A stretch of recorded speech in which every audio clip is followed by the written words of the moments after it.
প্রিয় দর্শক, আজকে আমি যে বিষয়টি নিয়ে আলোচনা করব সেটা হলো যে বাংলাদেশের আলোচিত পরিচিত মুখ একজন কণ্ঠশিল্পী মনির খান, যিনি শুধুমাত্র বিএনপি সমর্থন করার কারণে আওয়ামী লীগের সময় উনি মঞ্চে গান গেতে পারেন নাই, বিভিন্ন প্রোগ্রাম করতে পারেন নাই বা অনেক অত্যাচার নির্যাতনের শিকার হয়েছেন।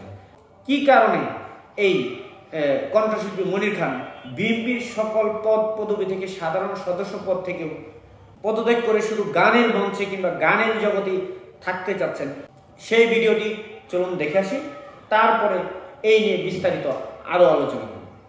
আপনারা সবাই জানেন যে দীর্ঘদিন বাংলাদেশ জাতীয়তাবাদী দল বিএনপির সাথে আমি সংশ্লিষ্ট ছিলাম।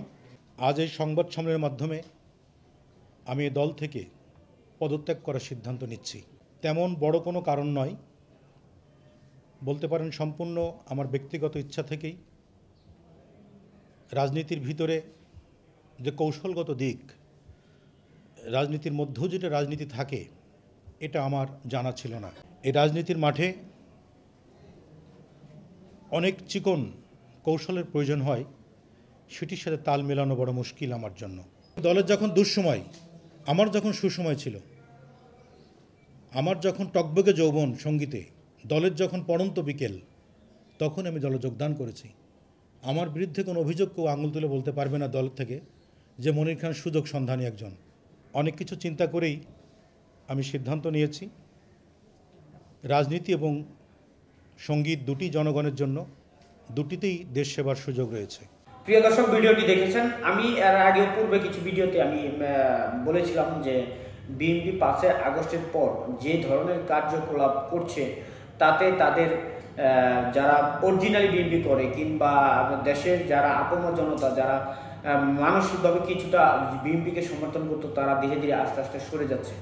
এর কারণ হলো, আমরা যদি লক্ষ্য করে দেখি যে বিভিন্ন সরকারি দপ্তরে, বিভিন্ন বাজারে, হাটঘাট থেকে শুরু করে এমন কোনো জায়গা নেই যে কর্মগুলো আওয়ামী লীগ করেছিল সেই কর্মগুলো বিএনপি করছে।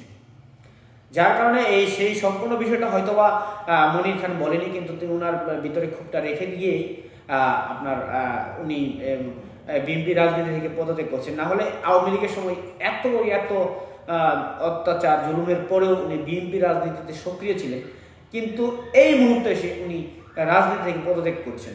আসলে প্রকৃত অর্থে যারা দেশকে ভালোবাসেন তারা এই ধরনের অরাজকতা পছন্দ করে নাই। এটা আমার ব্যক্তিগত মতামত। আপনাদের কি মতামত তা অবশ্যই কমেন্টের মাধ্যমে জানিয়ে যাবেন। ভালো থাকবেন, সুস্থ থাকবেন, দেখা হবে পরবর্তী ভিডিওতে।